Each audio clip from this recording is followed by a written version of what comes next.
Support for this week's episode of Judaism Unbound comes from the Diller Teen Tikkun Olam Awards. Applications and nominations are open now. The Diller Teen Tikkun Olam Awards honor up to 15 Jewish teens from across the United States with an award of $36,000 to recognize their impact and leadership to repair the world. Nominate a teen today, or they can apply directly by January 5th. Learn more at dillerteenawards.org. That's DILLER teenawards.org. This is Judaism Unbound, episode 349, Digital Jewish Relationships. Welcome back, everyone. I'm Dan Liebenson. And I'm Lex Rofeberg.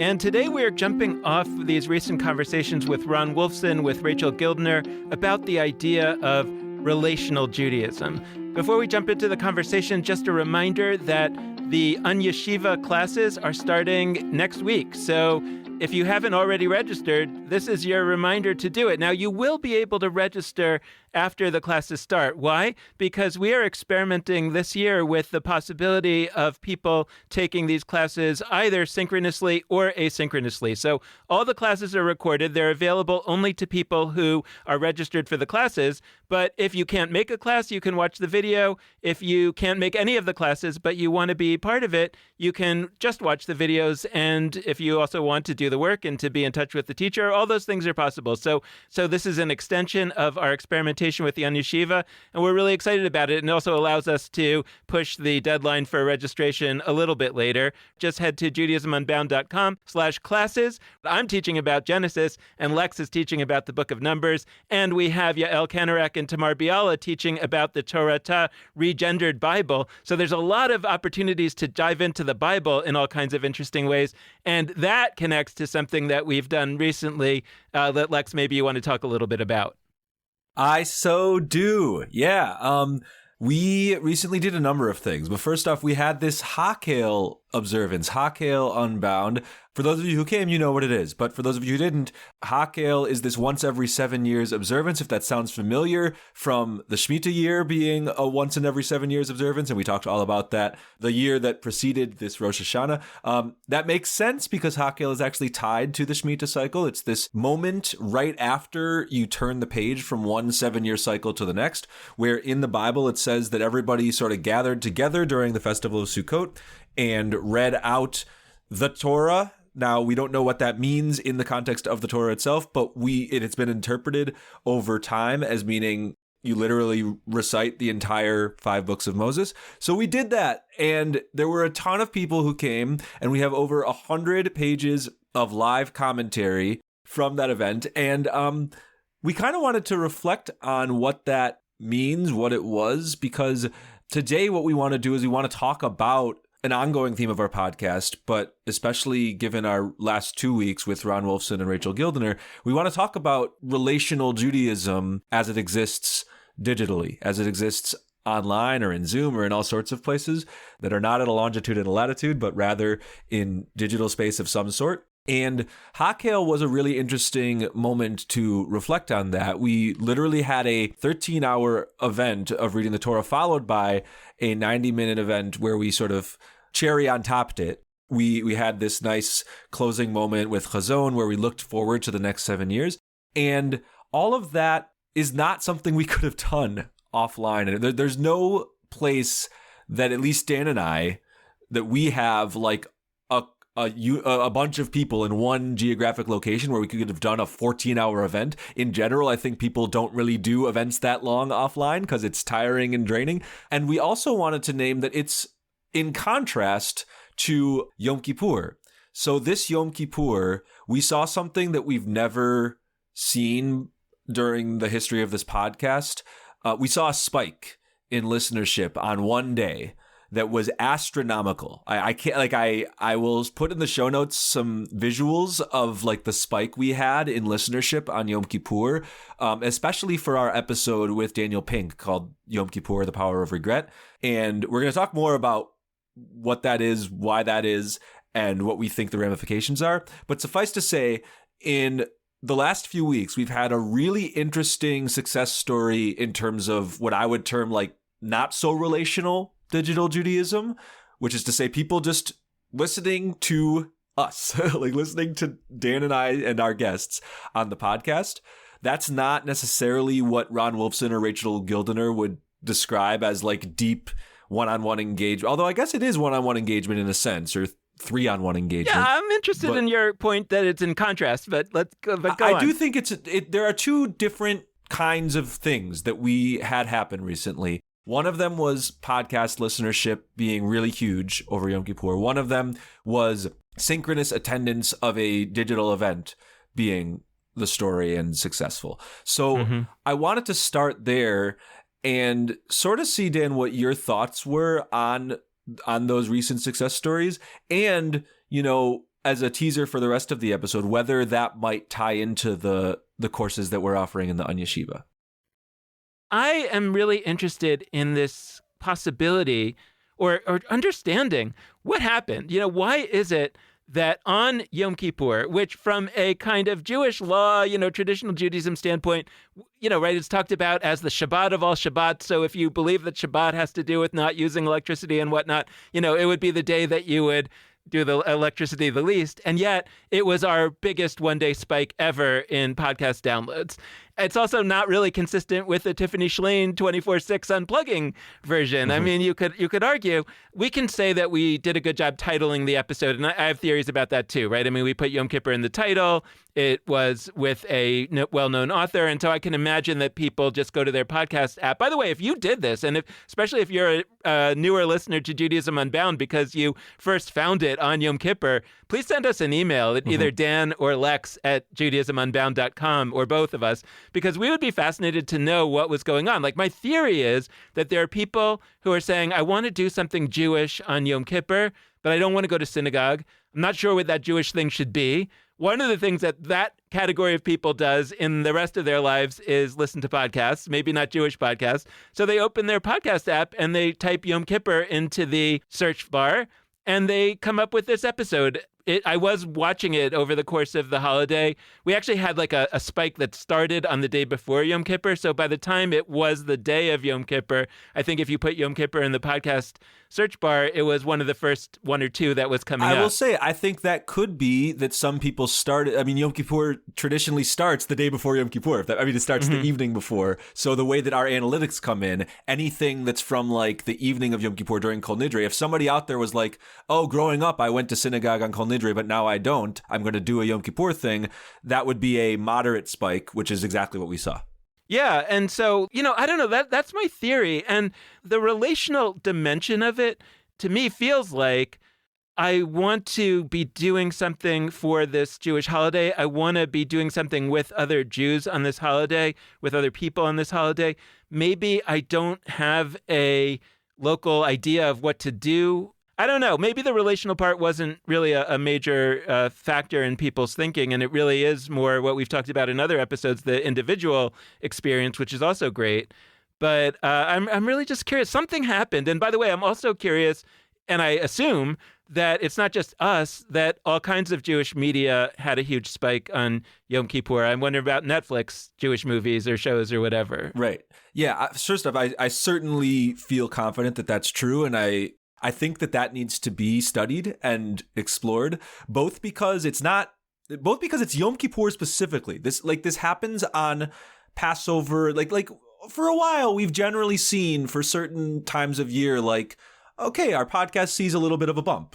Around Passover, there's a lot of Jews just looking for Jewish stuff to connect to Passover, or just to feel like, oh, I should be doing something Jewish. I have a little bit of guilt, so I'm going to Google or look in my podcast app. Like, so that's definitely something that happens at different points of the year. But Yom Kippur, I cannot stress enough how much of a angular spike on our graph this is. You could look at look at every single 364 days of the year between last Yom Kippur and this Yom Kippur, and they're all, you know, different levels, but like towards the bottom of the graph. And Yom Kippur is like, we saw, I think, somewhere like 3 times more downloads than any other day of the year. And the relational piece is interesting, right? Like, Ron Wolfson talked about 9 different levels of relationships, and I'm not going to go into all of them, but I think what you're describing, Dan, and I agree with you, is there is a relationality. It might not be the relationship between two people, But at the very least, it's what Ron Wolfson might term like the relationship between a Jew and Am Yisrael, like Jewish peoplehood. Or maybe I'd say like a Jew in the Jewish past. But I do think we owe it to ourselves and to everybody else to differentiate between the forms of relationality that are between one person and, I don't want to say a thing or an object or an abstraction like peoplehood, but that's kind of what I mean. It's I thou, you know. Yeah, it's I, it, I, thou. Like I want us to distinguish between those because there is a difference and both matter, right? Both are valuable. It's not that we should say the solitary listener to a podcast is doing nothing when compared to 10 people gathered in a room having a conversation together. Like, that's not what I want the takeaway to be. But I do want us to recognize that there's a difference, because then we can sort of craft things that achieve each different thing effectively. Yom Kippur, there's something happening, or that's already happened, that needs to be noted, which is Yom Kippur is a holiday that many Jews observe through individual practices of Jewish engagement. And I think what's important to say about that is a lot of it is not even with like concepts of teshuvah, repentance. Not like, I think a lot of people, what they do on Yom Kippur is exactly what you described. They're like, I want to feel Jewish today. And I do think that we probably would find an uptick in people that watch episodes of TV shows that tie to Judaism. And that is an actual Jewish practice. Like the way we talk about holidays, we tend to describe them as whatever the ancient form of them was, or what Orthodox Jews do with them today. Like when people talk about Yom Kippur, they probably say one practice of Yom Kippur is that people refrain from using electronics. I would never say that is false, but it is equally true to say one way authentically, not like against the rules, but authentically, that Jews practice Yom Kippur is they go to Google and they search for Jewish content and they engage with it. And sometimes it's podcasts, sometimes it's TV shows, sometimes it's whatever. We have to recognize that that is present tense, what Yom Kippur already is. And those people are not, I don't even think they feel like they're breaking any rules. I don't even think it's like antinomian, to use Jay Michelson's term, like consciously going against laws. I think most of us are way past that. We don't even feel like we're breaking anything when we use electronics. Maybe some people do, and maybe they're, and like if you grew up not using electronics on the day, fine. But I think for some of us, it's just like, that's what Yom Kippur is. If I'm going to an actual offline service, I often just hang out in the building afterwards and like find a book in the library. I'm not looking for a Yom Kippur book. I'm just looking for like a roughly Jewish book, and I read it for a while because I'm hungry and I'm bored. And also it feels nice to just have like a solo moment with some Jewish text. And I think that we underestimate how important that is, because we're so frequently talking about like getting people together in rooms, to quote Rachel Gildener. So I'm kind of curious, Dan, given that we didn't get people together in rooms for that, whether you'd sort of connect it to Hakhel, which did, in a digital sense, bring people to a room. Well, I don't want to shoehorn it in. Like, I'm not here to sort of assert the claim that this Yom Kippur experience was a communal experience per se, but I'm not sure that it wasn't. I mean, that's kind of where I want to explore, not necessarily today, but over time, and give it thought and think about. I also want to think about like the disruptive innovation version of this question, which says it may not be a communal practice yet, right? Or there may not be a way that we could call it communal yet, but it's the 0.5 version of something that when it gets to 1.0, 2.0, whatever, that it's on a path that we can imagine some kind of communal manifestation growing out of this, whether that means on Yom Kippur itself or looking at the whole fall holidays time period as something that has individual and communal components that it's really hard to imagine at this stage. And I'm very open to that because I think people are just naturally communal in a certain way. And I think eventually people will generally take individual experiences and turn them into communal experiences. So it never really makes me nervous when an experience is very individual, because I imagine that eventually it'll get communal. So, I think, by the way, about like, I know it's just on my mind because there are all these like fantasy shows on TV these days, Lord of the Rings and Game of Thrones and all this stuff. And I'm a very tangential participant in this kind of world of people that listen to podcasts about these shows. And, I don't go to gatherings, conferences, but a lot of people do, and they role play and they cosplay and they LARP and they do all these amazing things. Especially when my parents' generation was growing up, things like comic books and whatever was, poo-pooed as this, terrible waste of time. And you're just sitting there individually, by yourself. And it's not something that's building community. And so I just think that there's a lot of possibility for some of these things. And I wonder where it will all go.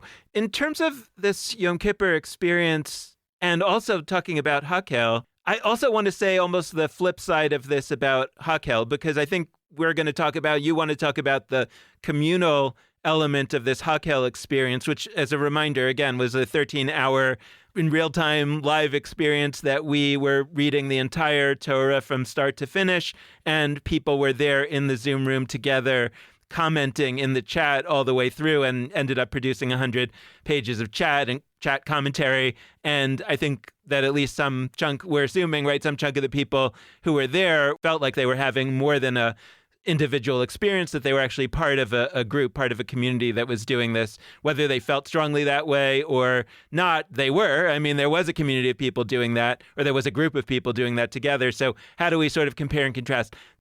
I would love to know if anybody out there knows of any other place that read the entire Torah at some point during this past week of Sukkot, that we could call a Hakhel gathering of some kind.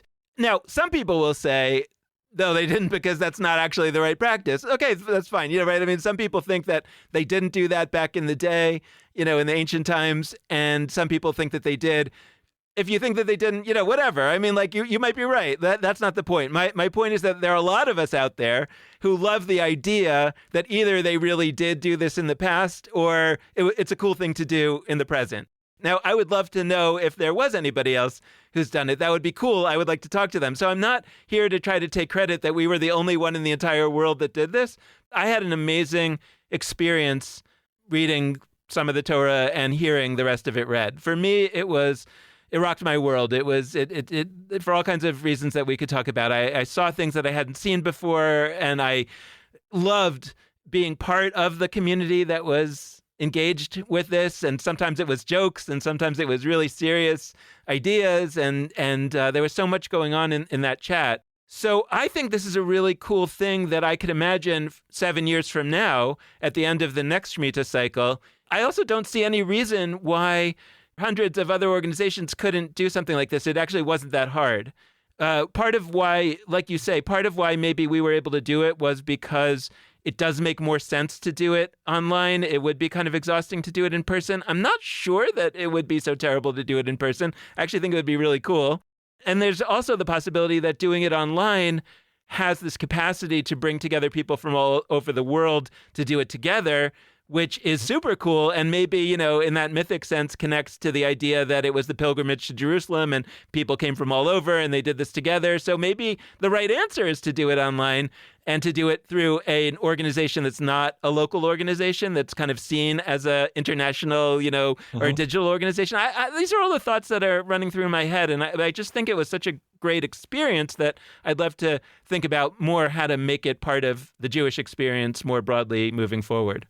Yeah, I mean, I'm not sure if we disagree or strongly agree, but I do really think and want to emphasize that, like, whether it could be done offline or not, it does not surprise me that, to our knowledge, it hasn't been done offline. I actually don't hold that against anybody. I'm not sitting here thinking like, oh my gosh, my community in Providence or some community in Pittsburgh or some community in Israel or so, like, they should be doing Hakhel things and I get why they're not doing it, because could they?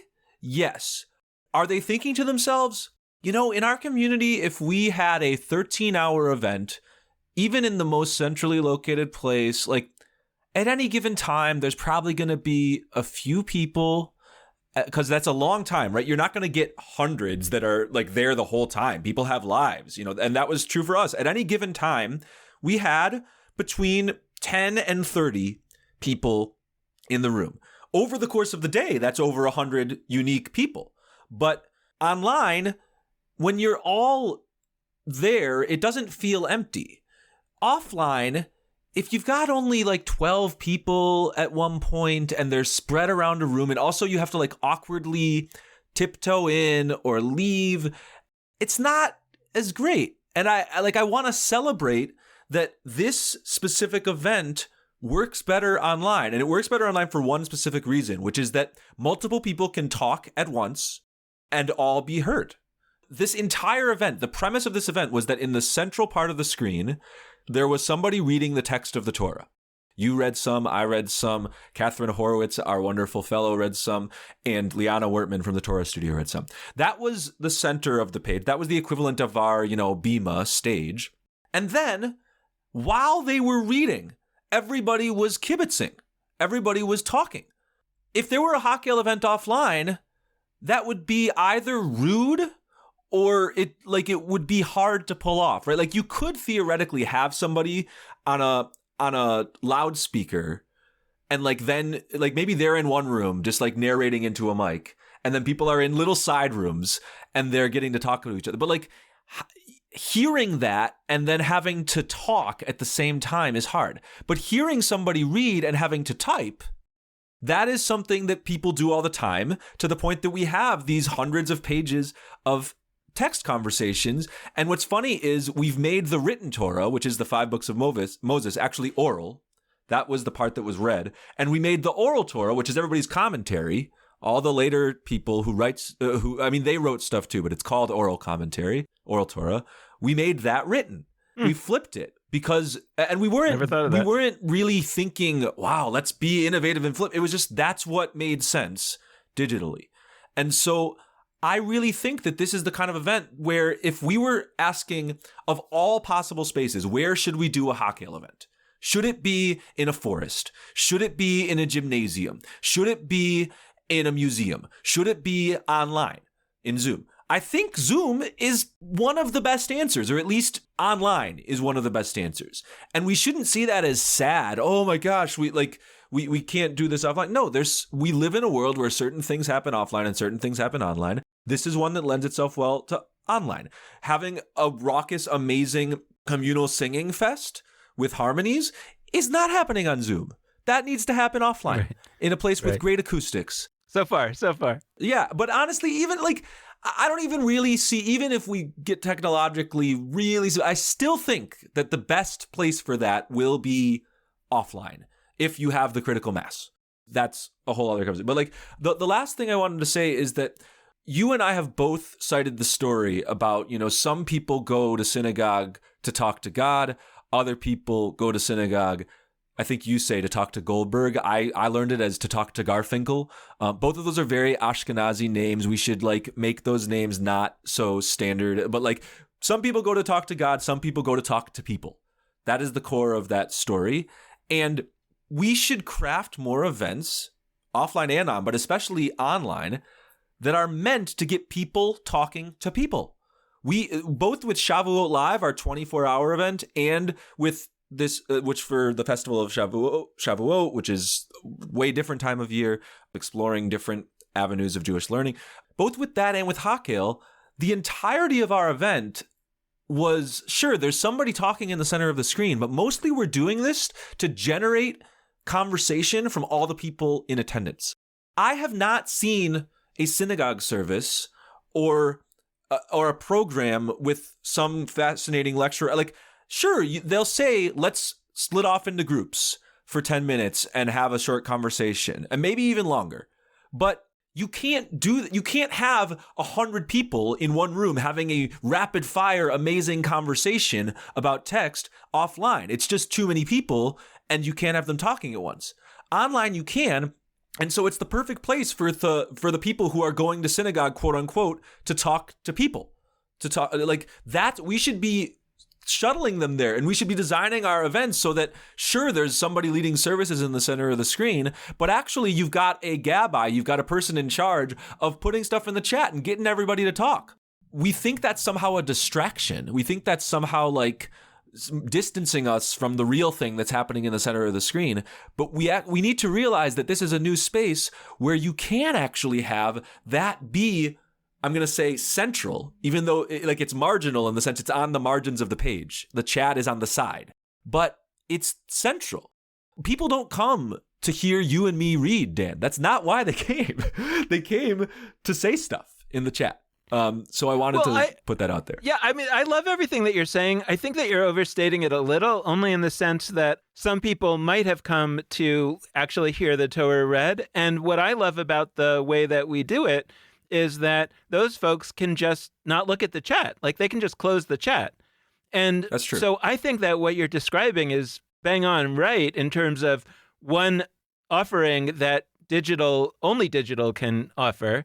But I think that it's important to note that it also gives people options. People could have experienced it with, I think, great benefit just without the chat. And some people might have found the chat distracting. You know, I want to give you a lot of credit because I was a little dubious about whether we should have done the event initially, because I felt like we didn't have enough time to get everything organized, and I was imagining that the reading was going to be taking place live, as opposed to being pre-recorded.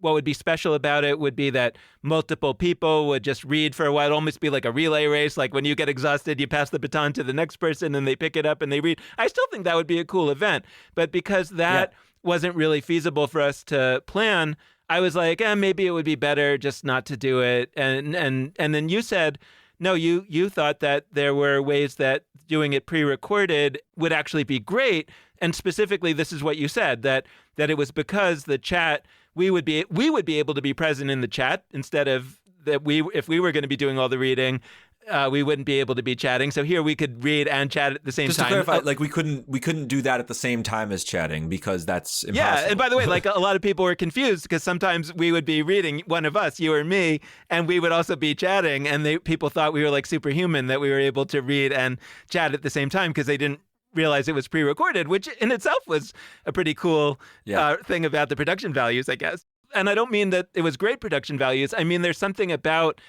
Zoom having kind of mediocre production values that you can't necessarily tell if the person is live or pre-recorded. But anyway, like I think that because we were kind of debating whether we should even do this, we ended up doing it relatively not that long in advance where we organized everything. But I also want to say that, like, for me, one of the things that kept coming up in the chat, now it might be that I was just bringing it up in the chat, I don't quite remember. But as I was listening to the whole Torah on one day, I was kind of thinking to myself, well, this is much more powerful to me than when I hear the Torah read in the synagogue 1/52nd per week, right? And if I hear the whole thing once every 7 years, I was sort of thinking, like, maybe this would be a cool thing to do once a year. Then you can think, like, maybe we don't have to do it in the synagogue every week, and there's something else we could do or something else we could read in the synagogue that would be more powerful, whether sometimes that's like the greatest hits. Look, there was a lot of stuff in the Torah reading from Hakel that I was like, oh my God, this is like 2 months worth of Torah readings in the synagogue, and like, this is really boring. Like, I could tell, I could appreciate that people might get really bored during these months of the year, and that kind of is, what if instead of reading those passages, we were reading really exciting stories from the Talmud or whatever, stories from other points in Jewish history.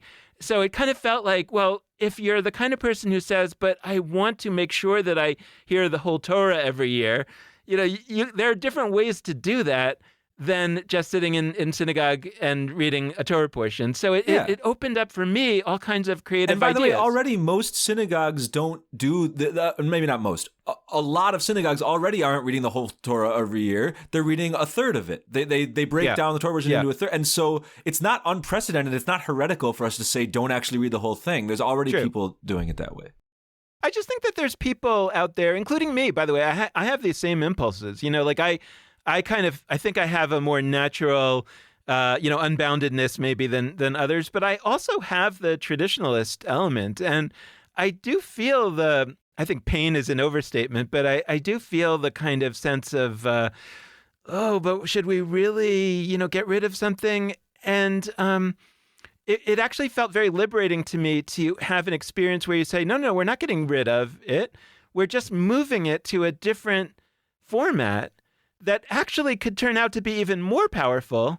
So we're actually elevating the power of the Torah reading, and we're making space in the weekly practice of Judaism for something also that will be more powerful to people. And that was just like an interesting experience for me of the value, the unexpected value of experimentation, that it's not just about new stuff. It's also about how to retain the old stuff in a way that is actually more powerful, but not quite the way that we've always done it. So it was really just an eye-opening experience for me. Yeah, I was surprised at how emotional it was and like how much I felt like I grew. I've read the full text of the Torah, not in a row, but I've read all of it many times. And so I went into that moment of like, oh, I'm reading the book of Numbers out loud. I'll do it. And then like, I'll go to the event and I'll like bring my thoughts or whatever. But it's probably going to be mostly things I've already thought. But it was actually different. First off, it was different to hear the whole thing in English. Even like, I do understand the Torah text in Hebrew. I'm not somebody who doesn't understand it, but it's typically when you hear it, it's chanted. And there's something about people singing a thing, like songs in English. I'll listen to them 100 times and realize I don't actually know what they're about, right? Like when a thing is chanted, I think it's pretty and it's engaging and it's nice, but it's not always the best way to sink in the meaning of a text to people. And so hearing it A, in English, which is my native language personally, and B, read as opposed to chanted, was like it hit me more. Like and parts that I didn't like, by the way, they were more painful than when I hear them chanted in not my native language. I have many, many more reflections on what it was to just like be in that room for so long and to experience from Adam and Eve through Sarah and Abraham and Rebecca and Jacob and the whole Exodus from Egypt, and then all these like twists and turns and rules in the desert, and then all these rebellions in the book of Numbers, and then, you know, the second telling of all that stuff with a bunch of contradictions because Moses is an old guy telling the story and he forgets a bunch of things and also changes the detail. Like to hear that all in one day in its wholeness was special. And it was different. And it really, I've said this before in sermons I give, whatever, but like we do ourselves a disservice when we only experience the Torah verse by verse or even Torah portion by Torah portion. We don't notice things from Genesis when there's reminiscences of them in Leviticus because like that was months ago. How are you going to remember that? Even if you go to synagogue every week, like which most people don't. But so that was really powerful for me. And I do actually, I'm with you on that traditionalist piece you mentioned, Dan. Like we do need to find ways to actually build a relationship to the fullness of that text. And I think our current modality, piece by piece, week by week, it's served us in certain ways and it's harmed us in others. But so that's sort of the Hakhel piece. I do want to open up the thread about our upcoming classes in the Anya Shiva, because I think the Anya Shiva, it's in certain senses a fusion of synchronous and asynchronous, of, you know, individual experience and communal experience. Like there's individual experiences of reading material on your own, of coming to your conclusions. In some of the classes, writing written assignments, not all of our classes. There's also an ongoing collaborative experience of the people that come together at a time, you know, synchronously in Zoom and share conversations about that material. And I know I'm saying things that are true of any course online and off, but I'm just breaking them down this way because that's what we're doing in this conversation.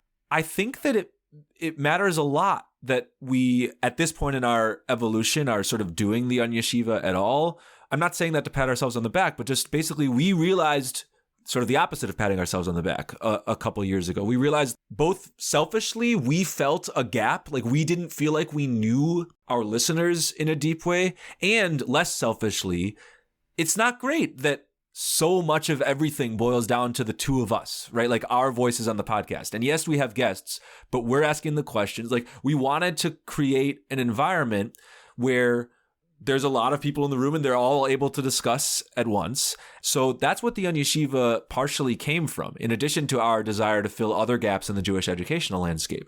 And that's been meaningful for me. And with the Book of Numbers class I'm about to be teaching, I'm taking all the joys I experienced in Hakhel, where I read that entire book out loud, and thinking about, wow, that was a Lex experience in its first iteration, right? Like I read into a microphone. But then I had the chance to hear from others in Hakhel, and now I'll have the chance to have an entire semester of really, with a group of people, going through the twists and turns of this book together. So I'm psyched about it.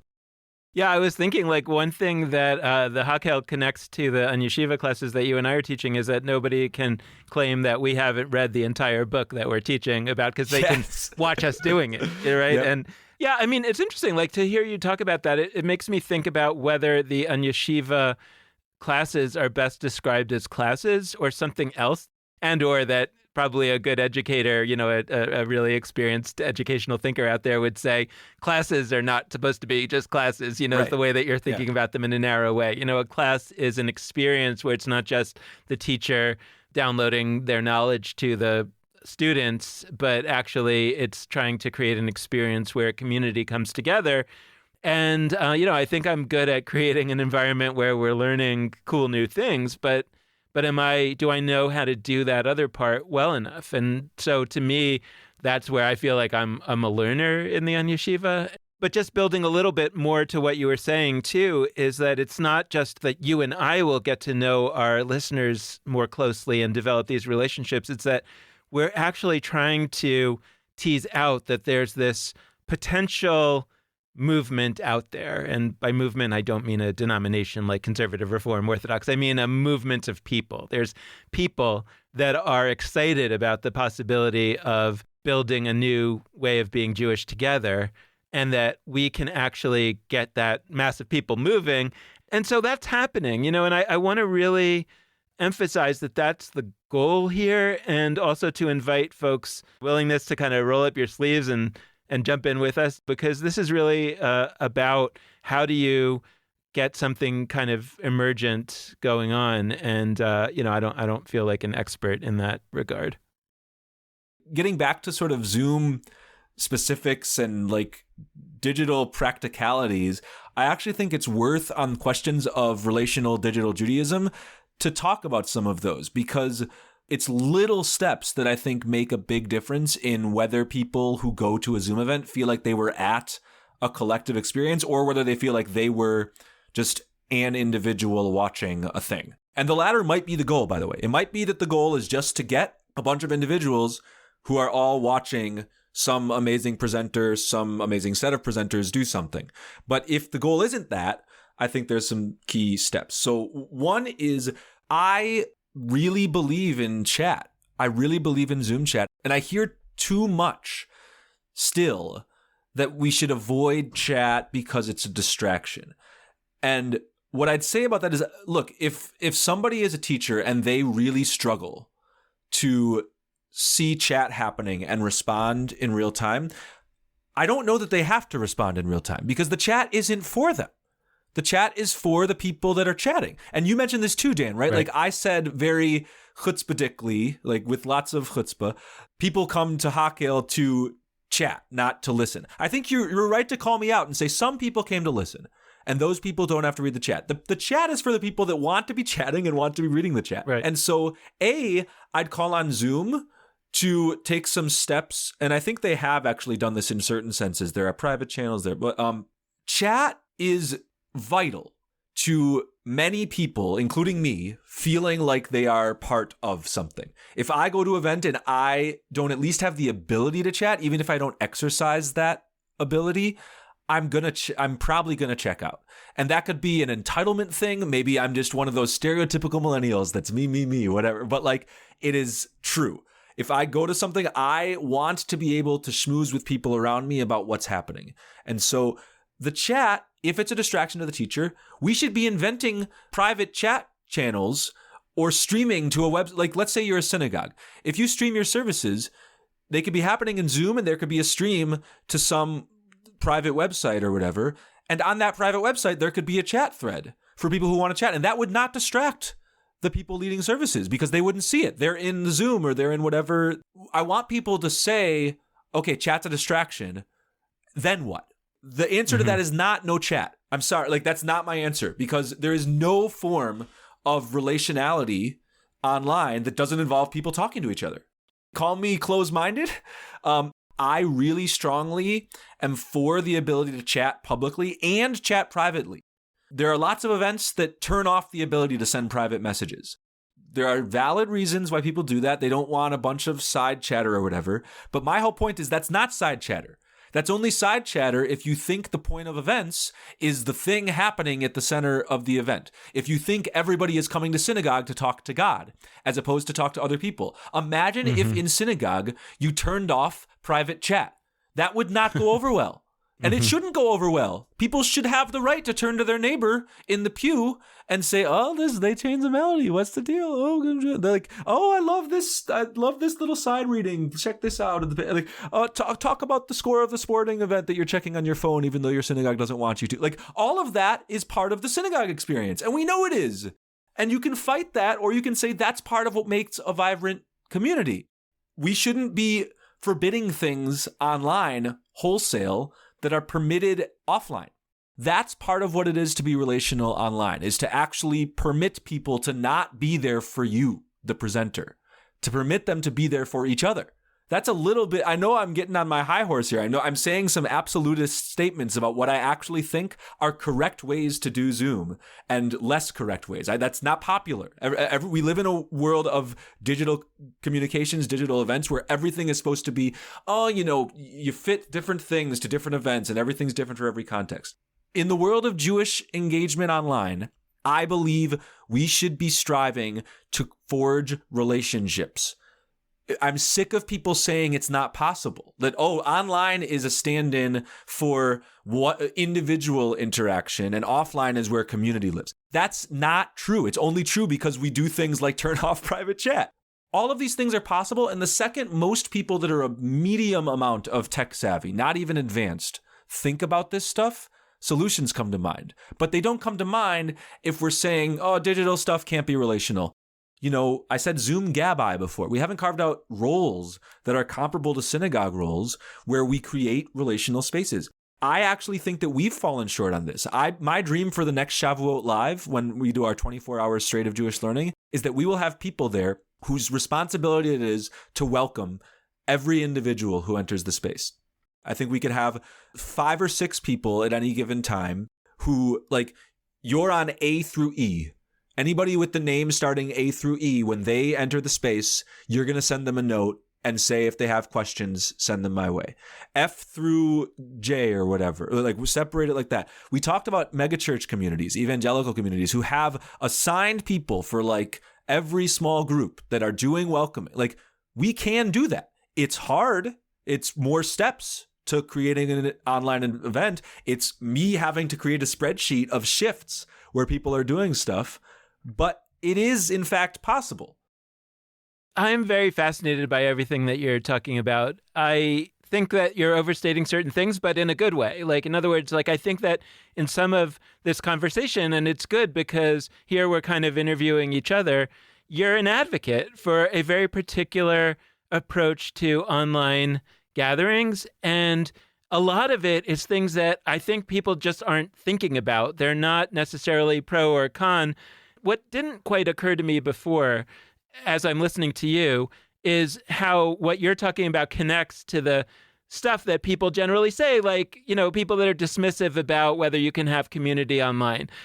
And what I'm hearing in what you're talking about is that, in part, they're creating a self-fulfilling prophecy because their assumption is making them sort of poo-poo the things that actually can create community online that already exist, not to speak of, again, how those things will evolve over time, but they'll only evolve over time if you have been using the chat and then they invent some virtual reality, whatever, and then you're ready to jump on that because it's just a natural evolution from the chat. If you've never been allowing chats or using chats or whatever, then you're never going to sort of make that jump, and you're going to stay more and more where you're using digital to simply replicate a version of, and like you say, it's not even the version of, because when people are there in person, they are able to get together and chat in person.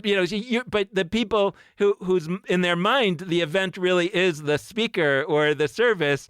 They're just trying to create a online version of that. I think it's wonderful what you're talking about. I think it's really thought-provoking. And the last thing that I wanted to just note is this was something that I was trying to remember earlier, but it feels good actually as a coda. When we were talking about Yom Kippur, you were saying sort of some people have the practice of not using electronics on Shabbat or Yom Kippur.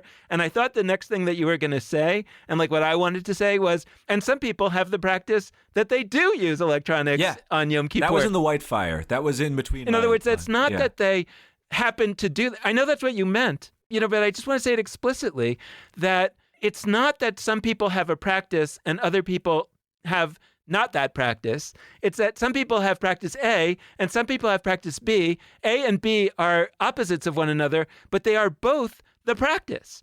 And I think we can hold that in our mind. I think we can hold in our minds that Judaism always has, but certainly as we think about it moving forward, will have a practice and its opposite that will both be honored and key practices, and that means that it's going to be impossible to do all the 613 mitzvot, right? As it already is impossible, right? But the idea being that there are going to be ways of being Jewish that simply don't overlap, and that will be great. And we're starting to see that emerge.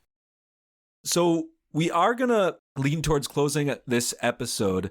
I think in this particular case, this is always true, but especially in today's conversation, we're really going to be continuing these threads for a long time moving forward. I specifically am really excited about translating the relational work of Rachel Gildener and Ron Wolfson to our own events online. I think we haven't held ourselves accountable on that front. I don't think we've done the worst. I don't want to be self-flagellating, but I think we have room to grow in terms of how we create a relational culture with Judaism Unbound. But thank you to all of you for engaging in the relational act that is listening to this podcast. We encourage you to engage in further and different relational acts, which include, specifically this time of year, signing up for our On Yeshiva courses. The deadline is super approaching if you do want to take the classes synchronously. They'll be starting next week. So definitely go to judaismunbound.com/classes and sign up. There's 5 different options. My class teaching about the Book of Numbers. I don't want to really say teaching about the Book of Numbers. It's more, we're going to spend 12 weeks immersed in this book and tackling it from every perspective. But yes, like learning about it in that sense. Dan with Genesis, 3 other amazing courses that you can learn about at judaismunbound.com/classes and register. Like we said at the top, if for some reason a time doesn't work for you, a time slot, and you want to take it asynchronously but still be in touch with your teacher, that's totally possible. If financial aid is something that you need, that's also totally accessible. So please sign up. We are going to close out this episode. And as we do so, the last ways to be in touch with us are as follows. There's our Facebook, Twitter, and Instagram pages. All of those handles are at Judaism Unbound. And there's our email addresses, dan@judaismunbound.com or lex@judaismunbound.com. And the last thing I'll say is that support for this episode of Judaism Unbound comes from the Oshman Family JCC in Palo Alto, California, whose vision is to be the architects of the Jewish future. The Oshman Family JCC empowers you to experience Jewish paths toward a life of joy, purpose, and meaning through innovative Jewish learning and wellness programs, community building, and initiatives to develop the next generation of Jewish leaders. Learn more at www.paloaltojcc.org. So thanks so much for listening, and with that, this has been Judaism Unbound.